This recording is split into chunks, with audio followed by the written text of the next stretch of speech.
Loh, Pakde, kok rasa banget iki ngangkat pasir sak bagor bisa langsung diangkat. Biasanya itu satu bagor pasir itu harus 2 atau 3 orang yang ngangkat. Ini diangkat 1 orang. Pasir sekarung satu bagor itu sekarung ya. Tapi ini bagor yang di 100 kilo.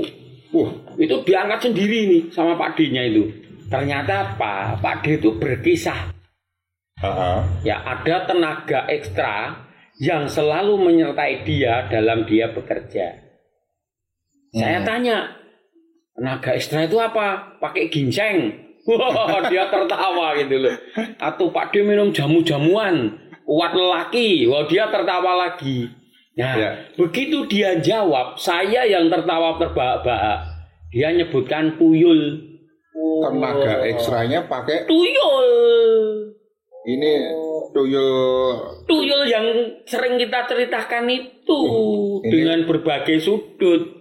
Ini versi lain lagi. Jadi ada suatu cerita begini di daerah antara Temanggung sama Wonosobo, ya. Itu kan orang cari pasir, ya. Itu apa namanya, gali. Jadi sawah-sawah itu digali, ya, yang memang ada kandungan pasir itu yang diambil. Nah, Pakde-nya itu bekerja di situ. Dia buruh, ya, ikut majikan untuk menambang pasir. Ya. Kalau kita pernah tuh dari rute Temanggung naik ke atas, kita mau ke Dieng, itu yang biasanya yang sebelah kanan kiri, ya, ada beberapa tempat itu yang dibolongi, dilubangi untuk mengambil pasir. Galian pasir ya. Ceritanya begini, jadi Pakde mengadopsi tuyul, ya, itu bukan disuruh mencuri uang, tapi disuruh ngewangi biar dia rosok. Ngewangi itu apa? Membantu agar dia kuat, ya. Agar Pakde-nya kuat untuk mengangkat maupun menggali pasir itu, ya. Nah, ini ada beberapa kesaksian temannya Pakde yang bercerita, ya. Memang Pakde itu di desa itu sangat terkenal kalau dia orang yang kuat, cepat bekerja, ya. Karena apa? Ternyata dibantu oleh tuyul. Itu ceritanya. Jadi tuyul difungsikan bukan mencuri uang, ya. Pernah dengar perewangan enggak? Kalau orang Jawa yang memasukkan, ya, terus kemudian setelah kemasukan ditanya gitu loh, ya, dia memasukkan sesuatu di tubuh yang menjadi media, ya, biasanya ada seseorang gitu, terus kemudian kalau sudah dimasukkan rohnya atau enggak tahu saya apa itu, sesuatu lah, itu bisa ditanyakan. Nah, ternyata kerjanya Pakde, ya, itu hampir sama dengan itu. Si tuyul masuk ke dalam tubuhnya Pakde. Jadi dia tidak mencuri uang, tapi diajak mencari uang, ya? Diajak mencari uang, iya kan? Gitulah. Dalam dialog teman-temannya Pakde, ya, saya dikasih tahu sama temannya Pakde itu, ya. Pakde bercerita bahwa dulu dia itu kuat nenepi, kuat prihatin, ya. Kuat prihatin dia, dan kalau nenepi ya pastinya di tempat sepi, nggak ada nenepi di tempat yang rame, ya kan, maksudnya di bendungan, ya, kemudian di puncak gunung, ya toh, atau di hutan. Nah, suatu ketika itu ada bulat, ya, di Pakde bulat lah, ya. Semakin lama semakin lucu, aduh, ya. Ada sesuatu yang bulat, ya, itu gelinding, menggelinding, ya, menggelinding, ya, karena posisi Pakde saat itu lebih rendah, sehingga si bulat-bulat itu menggelinding dari gunung. Ya, kemudian sama Pakde ditangkap bulat, barang bulat itu ditangkap. Nah, pada saat ditangkap, ya, itu bersuara si barang bulat itu. Ya toh, bilang, "Dek, aku tulung ngono." Dia minta tolong. Ya. Oke. Aku tulungono, nang kene aku ora kerasan. Di sini saya tidak kerasan. Ya. Terus Pak D-nya menjawab, ya toh, aku gelem nulungi kowe, ya. Tapi orang nganggo syarat sing aneh-aneh. Oke, sebentar, nanti yang tidak tahu bahasa Jawa kan nggak tahu artinya. Ya. Jadi bola tadi bisa berbicara. Ya. Dia minta tolong ke Pak D-nya ya. untuk dibebaskan dari bola itu. Jadi mungkin dia di dalam itu mungkin. Ya, betul ya. Kemudian Pak D-nya menyanggupi tapi dengan syarat tidak minta apa-apa, tidak mau direpoti. Ya. Sama sih sesuatu itu tadi. Ya. Mau menolong tapi nggak mau direpotkan. Nggak mau direpotkan. Ya. Oke. Akhirnya terjadi dialog. Ya, ya, bagaimanapun juga harus ada syaratnya. Bilangnya Pak D begitu. Nah, syaratnya apa? Aku so nglakoni ndak. Syaratnya apa? Aku bisa ndak mencukupi apa yang kamu syaratkan? Gampang. Asal malam Jumat Kliwon, ya, Pak D minum jamu. Dia sebutkan gitu, jamu dengan telur angsa. Angsa tahu? Bebek angsa. Angsa itu soang, yang telurnya besar. Enggak cuma telur bebek ini ya? Ora, lebih gede dari telur bebek. Yang lehernya panjang. Iya, yang putih. Nah, itu telurnya kan besar itu. Iya. Dan dia suka nyosor tuh itu. Iya. Galak tuh itu nyosor ya. Nah, terus dia makan itu. Cukup dicampur madu, ya itu separuh dimakan Pak D, mentah lo ini ya. Ya. Separuh disuruh letakkan di piring. Karena Pak D merasa kasihan, ya, dan syaratnya pun juga gampang. Pak D mengiyakan, ya. Terus Pak D bertanya, lah kamu nanti mau membantu apa? Ya sudah ditolong terus sudah apa? Ditolong timbal baliknya apa? Atau jangan-jangan malah nggak mau bantu? Ya. Nah, atau keset? Ya. Nah kan tambah beban Pak D. Ya. Terus sesuatu itu bilang sama Pak D, ya. D, saya akan bantu dalam hal kekuatan. Bilangnya begitu. Dalam hal kekuatan. Ya. Ya kekuatan kan banyak sekali loh. Ya, kuat jalan, kuat lari, kuat makan, kuat tidur, kuat sambat. Kuat sambat. Atau kuat dalam bekerja karena Pak D ini memang terkenal sebagai penambang pasir. Nah, malam itu terjadi suatu kesepakatan, akhirnya bentuknya bulat itu tadi dibawa pulang Pak D. Ditaruh di suatu tempat yang tidak tahu keluarganya, sama Pak D naruhnya dipendem di kubur. Nah, di depannya rumah Pak D dikubur karena bendanya yang juga bulat, tidak besar karena bal pingpong lah. Ya segitu kecil saja itu. Ya. Terus kemudian hari berganti hari, Pak D merasa perubahannya ada pas bekerja. Ya, biasanya dia hanya mengangkut satu karung kecil. Ya. Ini tiba-tiba ngangkut karung besar sendiri itu ringan. Tahu sendiri cara ngangkutnya itu dari gunung turun dia. Karena apa? Truk-truk ini kan tidak bisa masuk ke atas, ke gunung. Ya, itu diletakkan di pinggir jalan. Jadi pasir itu diletakkan di pinggir jalan. Itu. Ya, dengan Pak D yang lebih kuat, akhirnya yang didapatkan kan lebih banyak. Ya, ada cerita lagi yang aneh. Jadi kalau pasir ini kan digrowong, dibolong gitu ya, cara mengambilnya. Lah, biasanya untuk menurunkan yang atas itu perlu 4-5 orang ditekan biar pasirnya runtuh ke bawah. Untuk menurunkan pasir kalau sudah dilubangi gitu, kan berarti ada rongga. Ya, kalau itu cara menurunkan kan diinjek gitu. Biar longsor. Kalau longsor ngambilnya gampang. Untuk meruntuhkan, mengambrolkan ya. Mengambrolkan ya. Nah, itu biasanya dilakukan oleh 5 atau 6 orang. Karena kerja ini kelompok. Mencari pasir ini ya. Itu dilakukan Pak D sendiri sekarang. Ya, caranya digaris sama Pak D. Kira-kira seberapa yang mau diruntuhkan ini? Digaris sama Pak D. Kemudian Pak D melompat. Langsung buk. Longsor. Longsor itu. Ampuh itu. Hercules penambang pasir. Ya. Kelihatannya ngono, Hercules penambang pasir gara-gara tuyul. Itu ya. Itu longsor. Ya. Dan Pak D ini enggak pernah sakit. Dihantam panas, dihantam hujan, Pak D terus bekerja. Hanya memang Pak D ini tidak banyak bicara.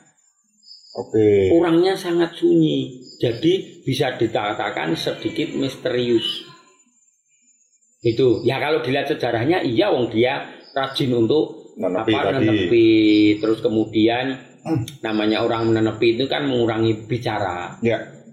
Iya wening gitu kan, sampai tarikan nafas pun dia terasa. Ya kalau tarikan nafas sendiri itu bisa merasa, kemudian bisa mengatur, ya dia kan lebih peka. Ya. Ya dia bisa merasakan semua anasir yang ada. Dan namanya malam, antara baik dan buruk itu menjadi satu. Ya, antara keinginan yang jahat dengan keinginan yang baik itu saling beradu di tengah malam. Ya, ceritanya begitu. Kembali Pak D yang kuat itu ya. Kemudian teman ini bercerita, yang satu kelompok dengan Pak D itu. Kalau malam Jumat Kliwon, Pak D itu pasti mencari telur angsa tadi. Angsa. Oh.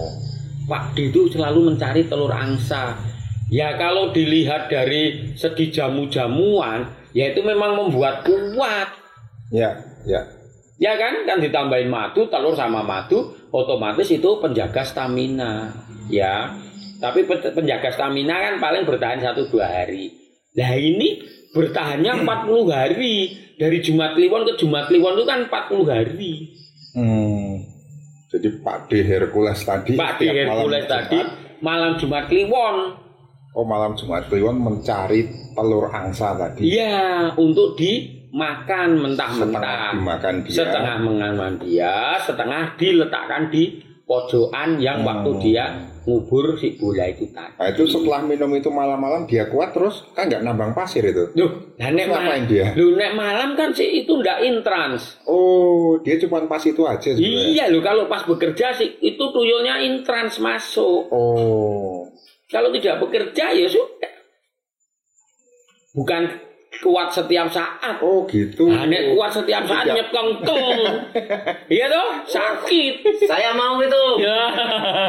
Tidak permanen dia. Nah, jadi pas bekerja saja. Oke. Itu digunakan ya. Makanya gini, ada beberapa kepercayaan bahwa tuyul itu tidak hanya untuk mencuri uang. Ya. Tapi bisa juga mengobati karena dia bisa menerobos tubuh manusia. Ya, bisa juga perewangan, namanya perewangan kan ngewangi. Ya. Ya, tapi konotasinya bukan ngewangi golek duit. Secara colong menyolong. Ini golek duitnya ya karena Pak D lebih rosok, ya pekerjaannya lebih cepat, hasil tambangnya pasir lebih banyak.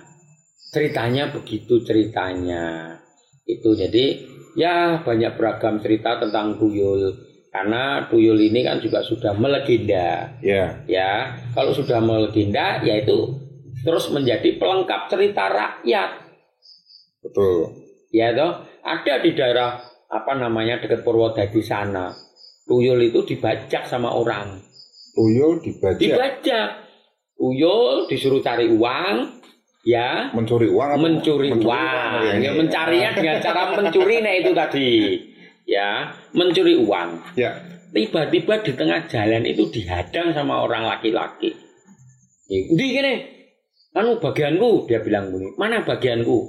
Ya, akhirnya bagiannya itu dikasihkan sama tuyul kepada laki-laki tersebut. Ya.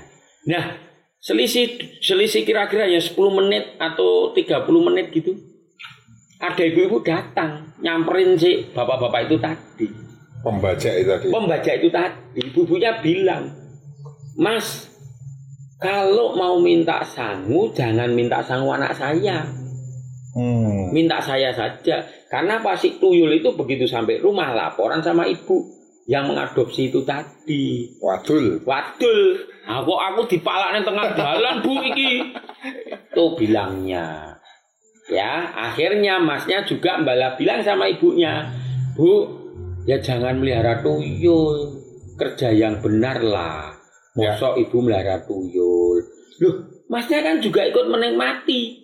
Nyatanya minta anak saya.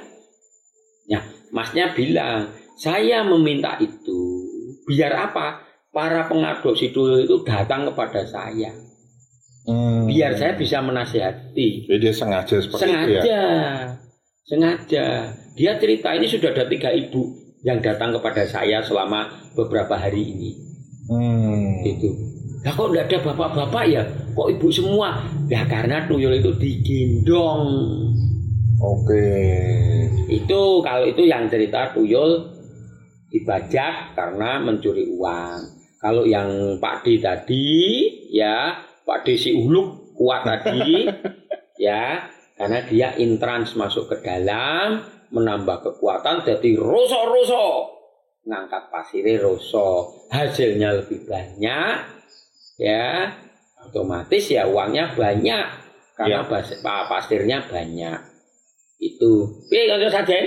Itu Om, tadi itu masalah tuyul itu yang kalau yang nyusuin itu kan kita bilang biasanya, maksudnya kita dengar biasanya itu beli tuh Om. Ya. Nah kalau yang kayak gini tadi yang bikin roso-roso itu harus beli, ada nggak itu Om? Nah ini nggak pakai pawang, karena apa? Tuyulnya itu minta tolong dikeluarkan dari bola. Oh gitu. Nggak tahu itu sejarahnya apakah karena tuyul tersesat, apa tuyulnya dibuang, ya atau karena tuyulnya nakal sehingga apa? Dikasih iketan gitu dia enggak bisa keluar. Ini yang roso-roso itu enggak beli. Oh, bukan beli. Bukan, justru karena dapat suruh membebaskan. Ya, tapi apapun itu kamu jangan tertarik, Konco Sajen. Nah, ini dia tertariknya yang roso kenceng tadi. Yang penasarannya itu bukan masalah tuyulnya, rosonya itu. Ya, nek roso itu ya beda cerita. Ayo diminum dulu. Ya.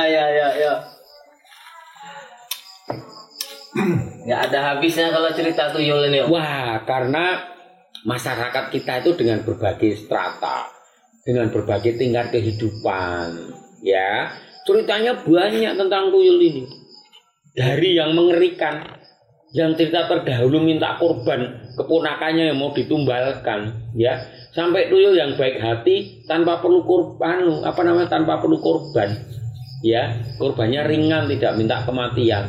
Nah, yang terakhir kita ceritakan ini tuyul yang minta diselamatkan. Oh, jadi banyak tuyul ini banyak macam-macamnya. Banyak macam-macamnya tuyul ini. Ya karena kan gini, tuyul itu kan diceritakan sosok kecil, anak-anak. Nah, kita semua tahu bahwa anak-anak itu kenakalannya juga banyak. Anak-anak yang betul-betul anak-anak loh ya. Anak-anak. Cerita anak-anak kenakalan itu kan banyak sekali. Banyak sekali. Dan tentunya hampir sama. Kenakalan tuyul itu juga banyak. Ya. Versi tuyul, versi anak-anak beda loh. Ini bukan, jangan disamakan. Berarti anak-anak itu tuyul ya, bukan? Ya. Karena kalau versinya tuyul itu terjadi karena anak-anak, bayi kluron. Ya. Ada yang mengatakan demikian. Jadi sifatnya pun sifat anak-anak. Itu. Ya. Piye, kalau Jen? Cerita tuyul ini Om sedikit agak suasananya beda nih Om. Ya seperti biasa.